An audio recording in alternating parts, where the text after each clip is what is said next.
On a friend's recommendation, I recently gave my time at Portia a shot. And here we are, your workshop.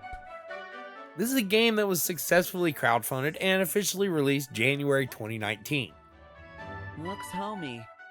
It's not action-packed, it doesn't require a lot of thinking, and it lets you mostly do what you want when you want, which is exactly what I was looking for at the time. Coming up on Portia. Whoa, that looks beautiful. I've found it to be a fun casual game that I think a lot of Sims players would enjoy. It's super accessible to anyone, and for casual players it could be a gateway to something deeper like Minecraft or Terraria. I thought it'd be fun to share this game's many features to give you an idea what it's like, and if you already know it, you can enjoy laughing at my misfortune. I started out with character creation, and I found there's just enough options that you can probably make something you're happy with.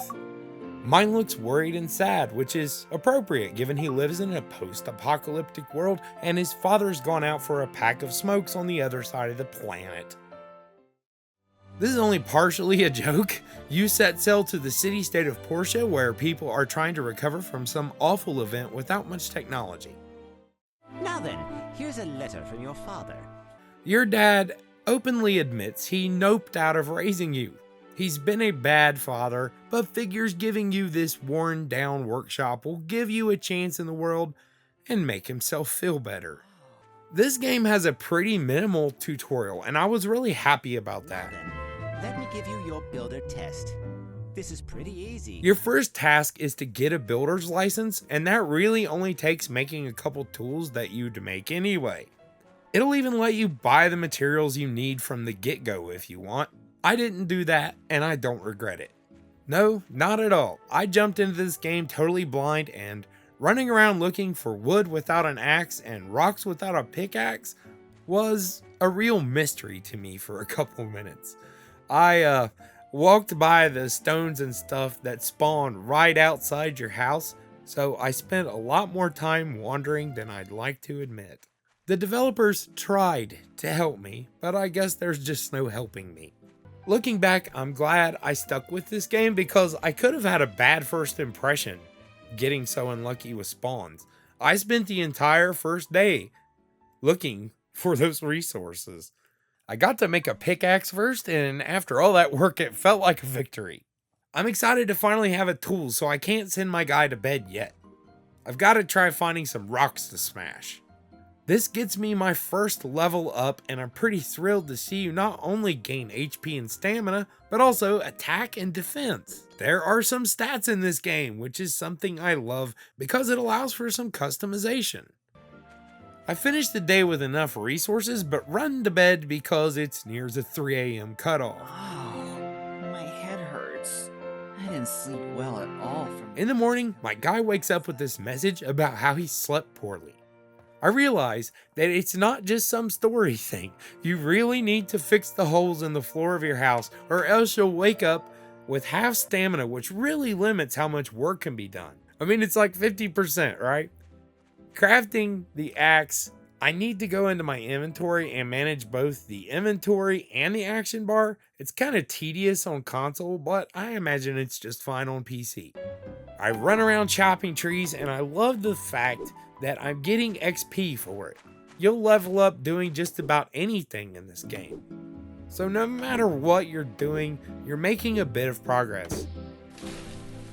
Chopping trees is so oddly satisfying in this game, I have to say. It's just that satisfying thunk. A benefit to playing on console was the vibration helped sell that a bit more. Now that I've passed this builder test, I need to find the guy who gave it to me so I can move on. The NPCs in this game have schedules much like Harvest Moon or Stardew Valley, but thankfully the map will show the current location of an NPC that you're looking for if you have a quest. I finally run into that Presley fellow from the beginning, and he tells me to make a stone furnace. I just wanted to see what you can do. This introduces me to the assembly station at home. It's a bit different to other games I've played in that you have to pick a blueprint, then assemble it with the parts you found. The need to put these in your action bar is kind of annoying given we're simply pressing a button, but it's not a big gripe because I definitely found the game values your time in other areas. I don't know what's coming next, so I head to Presley to find out what I need to do to advance. I discover this is mostly the end of the game's tutorial. This is your builder license. Congratulations. I head to the mayor's office to turn in the quest, and he grants me a builder's license. I get to name my little ranch, and I go with Gotwood. I have an axe, and we clearly have all the wood you could ever want. You're now a bona fide workshop owner. Your pa would have been so proud. With the founding of Gotwood, I'm now able to take commissions. Presley is about to give me my first when this punchable face barges in and steals it. Already took one today. There are never too many commissions. Good day. What an asshole. So that guy is the best builder in town, and I guess I have a rival now. Anyway, a dude named Arlo very conveniently comes in and gives me a commission to build a bridge. This is something that he shouldn't have asked me to do if he wanted it done quickly. I head back home to see on my estranged father's assembly station what it will take to make this bridge, and I'm a little overwhelmed with all the things I'll need. But you know what? It's pretty nice. The game gives you the flow of objects you need right there in the instructions. Now it's just a matter of finding them. I make my character a talisman, my first real equipment. There are slots for head, chest, and legs with 3 accessory slots. This will increase my defense, but I haven't really needed that stat yet because I mistakenly think townspeople may be upset I killed the local llama population. I'm kidding, I'm just a coward. Now I get to do something new because I need metals for this bridge construction. I was told to head to the abandoned ruins just north of town. So I'm going to take advantage of my pickaxe and see what mining is like. I run into a guy named Remington, someone who may be named after a gun and thus is definitely a badass. I was a little bit surprised when I talked to him. When you enter, I'll give you the jetpack and scanner. What the hell? A jetpack and scanner? We don't just bash rocks? He tells me that you have to pay a weekly fee for access to the ruins. Given I thought this was a low-tech game, I'm pretty surprised I get to explore with a jetpack. I guess they don't have many of those because I can only use it in the ruins. And while you're in the ruins, you can use this relic scanner. On my first trip, I focused on this but didn't realize there's a bit more to find. With this thing, you find a dot, you focus on the dot, and it'll lock on so you can dig toward it. It's pretty simple. I dig up my first data disk, but at the time, I have no idea what they do, just that they're important. There's also old parts and a power stone. So in the ruins, you're digging up things from the past before whatever happened to the world happened. You can kind of go wild and dig without care because the jetpack lets you get out of just about any situation. There's more to learn about this mining thing, but for now, I'm too busy grabbing tons of relics and parts because they seem important. I get my 4th level in here and work him until his tiny inventory is full of loot. The following morning, I get to check out another cool feature. My builder's license says that it increases my max stamina by 20 if placed in the home. This is not only for that item, it actually works for most any type of furniture, even for a couple of the same item. You just have a max total you can get out of each stat. Something I hadn't taken advantage of until this point was the skill tree. You can choose between fight, gather, and social categories of perks. They're mostly pretty simple, but it was a good addition by the developers as they're useful but not overpowering. Because we've already got wood, I take a couple points into reduced stamina drains when I'm mining. More mining is always a good thing. If you like, you can definitely do fetch quests for the residents of Portia and make money and rewards that way. You're supposed to be a builder after all. I run into Kiwa, an oddly dressed guy who's one of 7 brothers. He wants me to make him a fishing pole, but I'm still exploring, so no promises, man. Before I can do anything, I have to solve my inventory problem. It's totally stuffed. We have a bit too much wood, but we can take advantage of the big stock I have to make a storage chest. You can of course place items where you want, like in most crafting games. On PS4 I had some trouble with rotation, but I'm sure I'll figure it out eventually. Thankfully they have a good bit of slots and they're very easy to craft. I spend the day exploring and destroying the ecosystem because I'm hoping to come up with hardwood. My friend told me it doesn't actually matter if you pass out, so my guy does a faceplant in this wheat field. See, you pass out at 3 AM, but there's no penalty. I think some players might be torn on if this is a good thing, but for a casual game, I think it's cool. It doubles how far you can go, given you don't need to worry about making it home. I'd kind of expect a stamina penalty like Stardew Valley, but I don't miss it for a game like this. I had found a clock somewhere, probably in the ruins, but it gives me more health for plopping it somewhere in my house.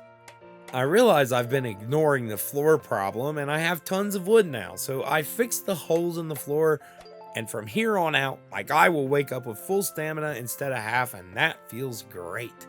Most anyone can tell that I haven't played this efficiently at all. I'm just kind of wrapped up in how pretty the world can be. The art style and lighting really grew on me, and the game looks better on PC like they almost always do. So I'll probably jump into that sometime. For now, I wanted a couch game. I end up at this farm, and I'm happy to see that if I want to, I can raise livestock, cows, sheep, chicken, and ducks. I'll probably need some housing for them though, so I move on to another thing at this ranch. There's this mini game you can play, one of several that I know of, and this one is to do a little work for the farm and rope animals that run across the screen. They get all terrified when you grab them, but the horse looks pissed. You've got to lead them a tiny bit. I miss a lot on my first try, but getting the ones I did was satisfying. Only now do I realize the game ends when you run out of ropes, so you might avoid animals that run too fast for you. I'll have to try that. Anyway, it was a net stamina gain for me as I got a few milks I could drink if I wanted to replenish it.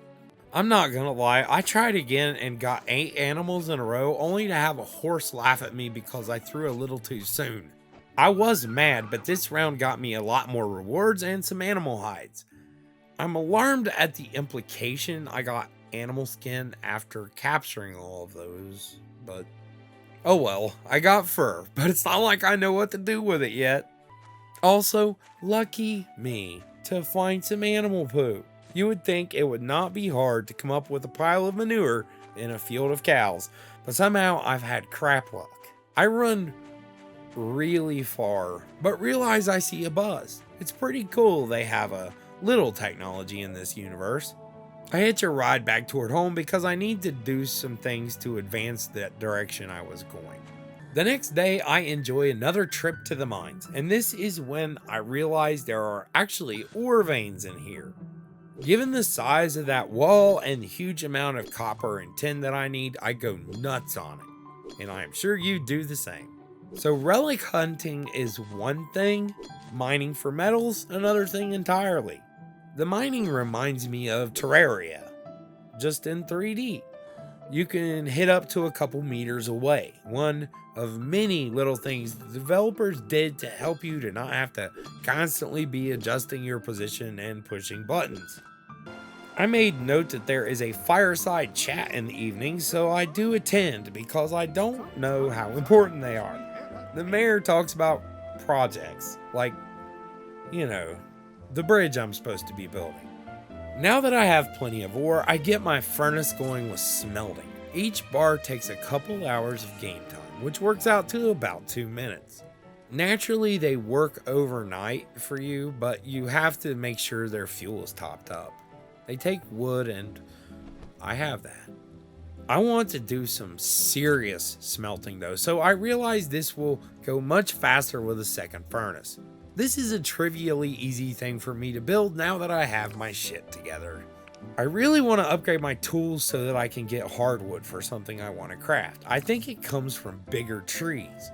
With the furnaces going, I go out to get some wood and come up to the wild llama population I'd walked past dozens of times.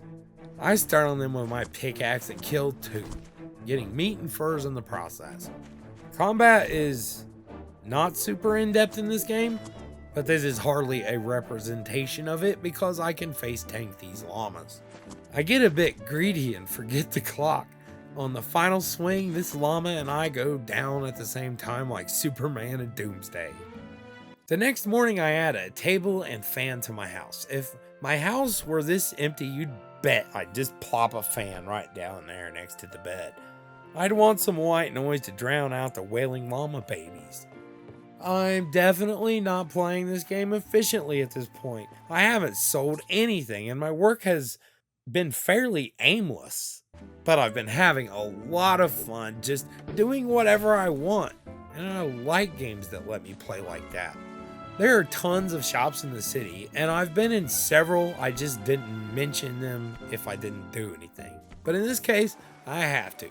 Much like Stardew Valley, there is a construction company you can visit that will let you bring large quantities of materials and an equally large amount of gold to upgrade the stuff on your home lot. It's good, as if you look at, say, the workbench, you can see what you'll be able to make once you bring in the needed items. So the stuff I can craft is just the tip of the iceberg. Naturally, you can also rearrange things. I really need more land to bother now, though. Another place you can visit is the research center. I had no idea at this point what the data disks do, but if you give them to the employees here, after a time, they'll unlock schematics for you after a day or two. It's probably much longer later on. This disc thing is really important, and to anyone starting this game, I recommend you focus on keeping them working for you. You can find all the pieces needed to recreate technology and get items. It may be where a lot of high-end things come from. I think the research center helps you expand what you can craft, whether it's at home or here at the research machine. Because I'm waiting on things, I go on this tree kicking spree just because it's another thing I haven't done much of. This is just one of many things you can do to get materials that all involve spamming one key.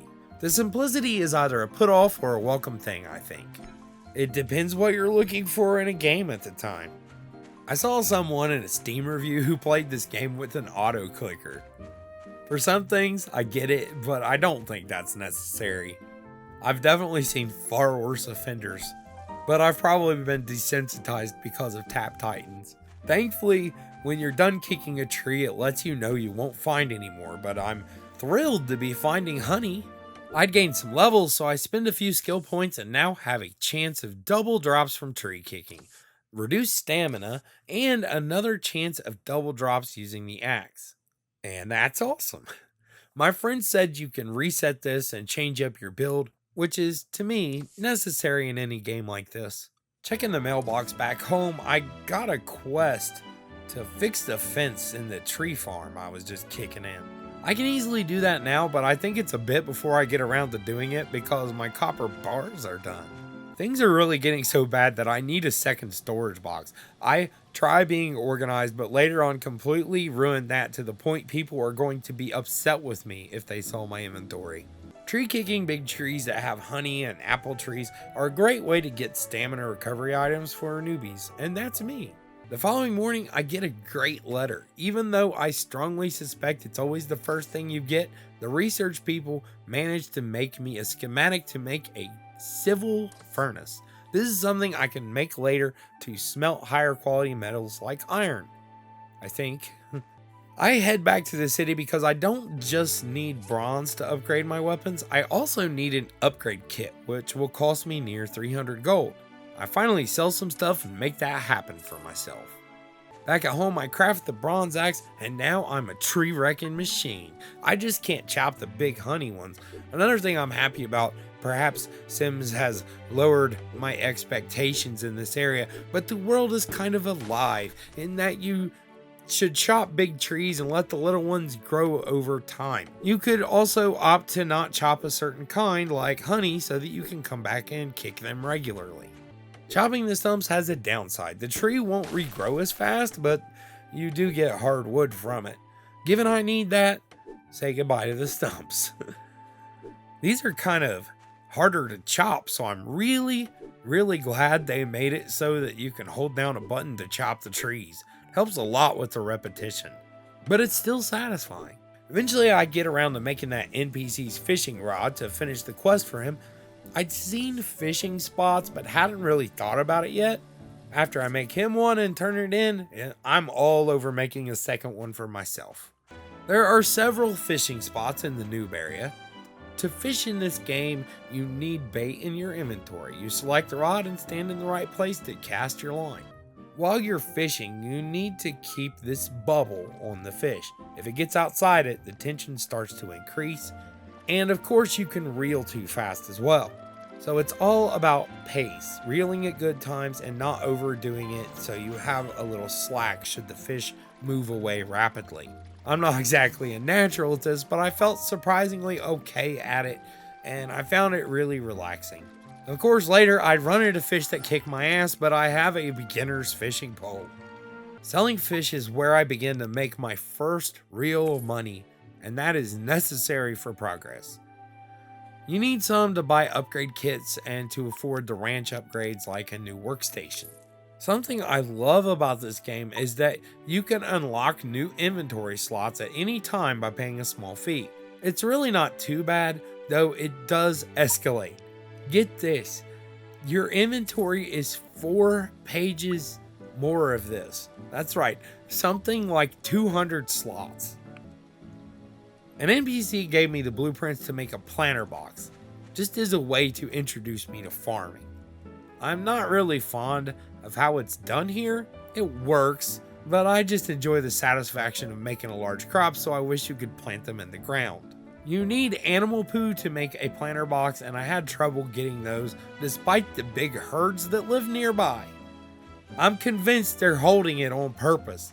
Or maybe the PlayStation version has less spawns to help with memory. I'm not sure about that. You can eventually have a good number of these, just not Stardew Valley level planting. Instead, each one will give you a lot of loot. You can, of course, fertilize them to help their yields. My hard work has given me the chance to hit up the clothing store for a new shirt. I like it a lot better than a t-shirt, and it increases his defense and stamina. So, all this time, I was supposed to be building a bridge that'd unlock a new area for me. Because of all that crafting, gathering, and mining, I finally got together my parts to make it. My dude is a beast, just look at this. But you need 2 end pieces, and I totally failed to notice that. It's kind of ruined my big moment, but I was able to fix this shortly after and cross it, only to find nothing. The point of it was lost on me, but I did later find out this is one of many little things that advances the town's story and kind of unlocks missions, one of which is in this area. While I'm checking out this part, the town has a big holiday, the Day of the Bright Sun, and I'm late for the festivities, which involve the town donating gifts and racing to collect them. It's really weird to see these NPCs all going to the same place. This type of stuff isn't for me, but I bet you can get some rare collectibles this way. The fact that you can mostly ignore this stuff and have a good time is another thing I like about this game. And if you're a completionist, you can do all the things. While this event doesn't show the game's characters in the best light, you have every reason to befriend them. I just haven't yet. Each of them have different gifts they like, and I only know one that I figured out myself. Naturally, the bear likes honey. Sometimes the events are a great time to turn in your quests. I managed to lock in 1800 gold for finishing that bridge and turn in my planter box quest. Something my friend found hilarious is that this far into the game, I've totally ignored the Commerce Commissions board you're supposed to use to get jobs and improve your standing as a builder. It's literally one of the game's main points, but to me, it's a positive that I've had so much fun while ignoring this. I'm not playing optimally. I'm crafting what I want and doing what I want, and I'm not in a hurry.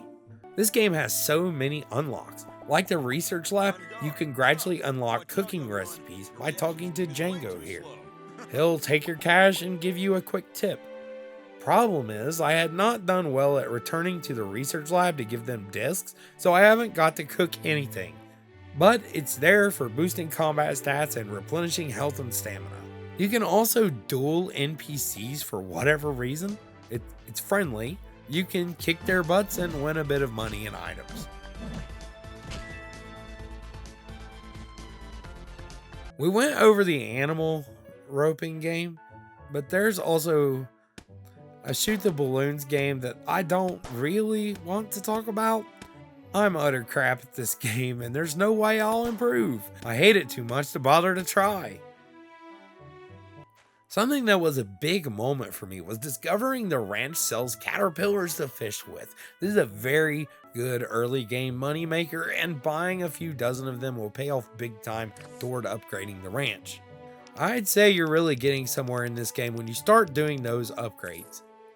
Getting to iron tools and weapons is a big deal. It really expands your options and it makes gathering resources that much easier. I picked up a sweet mining helmet. It's not necessary at any point, but it does make my mining footage better. I need tons of iron to upgrade my workbench, so I go on a mining spree and I get more than enough. This time though, I discover my first secret room. It's just a little area with loot that might give you furniture or other items. It's like the ruins are the remains of a high-rise building or something like that. Putting this loot in my house felt rewarding. Permanent increases to health and stamina. Health is something I'm going to need a lot more of here shortly. At some point, these debt collectors show up, implying my deadbeat dad owes money and that I have to somehow pay for his debts. That's not fair. They want an unattainable sum of money, at least for me, $50K in a week. So I talked to the mayor about it, and he gives me loads of info. First, there are thieves around town. Items have been coming up missing, something I may have noticed if I had talked to the NPCs in town a bit more. Because I built a bridge to that island, he wants me to get a battery so he can make money off the cave as a haunted attraction. The haunted cave of Portia has a nice ring to it, doesn't it? I won't keep him waiting a lot this time. I haven't really explored the game's combat yet, so I decided to trigger this gate This is quest. a very dangerous area. You'll need to prove yourself worthy. My first reaction was, yikes, she does a lot of damage.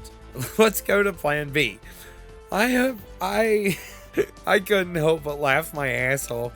I just need to survive for 60 seconds in a fight with these guys, not win. I guess I tired her out. So, what's on the other side of the gate? Actual aggressive pine cocks and poppycocks. Thankfully, my equipment is pretty good and I'm the right level for this. There's also a sort of dungeon. The sewage plant is the first of this type you can enter, but I get here too late to go in. I decide to come back the following day. After all that time messing with my inventory, I'm mind blown that right there on the screen the whole time were instructions to hold the left stick to sort all items. I'm glad to finally discover this very obvious thing, but it puts your items in your inventory into stacks that already exist in your boxes. Something I didn't mention is that by going to one box, you can switch to any other using the left and right triggers, so you can access all storage from one place.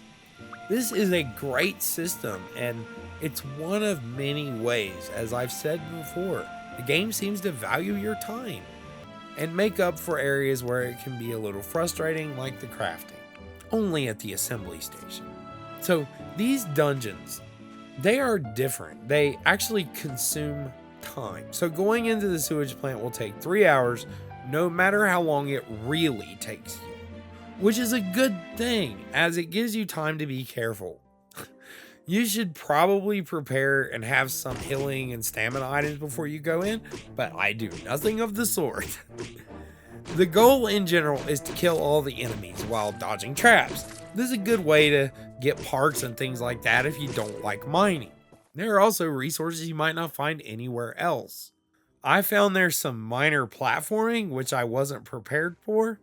I just don't think games like this are very good platformers since they're not designed to be. Thankfully, it's forgiving, even if the green stuff leeches your health a little. This game has made me happy in many ways, and I've had a lot of fun up to this point. I did not expect there to also be boss fights in these areas. There's a big bad here, and I'm completely unprepared. I'm doing way too little damage, so he kicks my ass.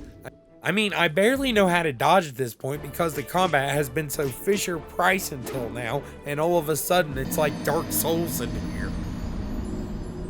Okay, I'm exaggerating. The game sticks to its casual nature, and when you die, you get another chance. If I had noticed another thing, I may have won this first time. The boss's health doesn't refill just because you lose, so he should anticipate my return. All the mining and fishing I've done up to this point has paid off, and I feel really accomplished as I head into the building company and get my workshop upgrade. This unlocks a new iron sword and tools that will help immensely. And look at all that other stuff. I love that the game straight up tells you all the stuff you'll be able to make if you invest in this. I also purchased a land upgrade at my ranch.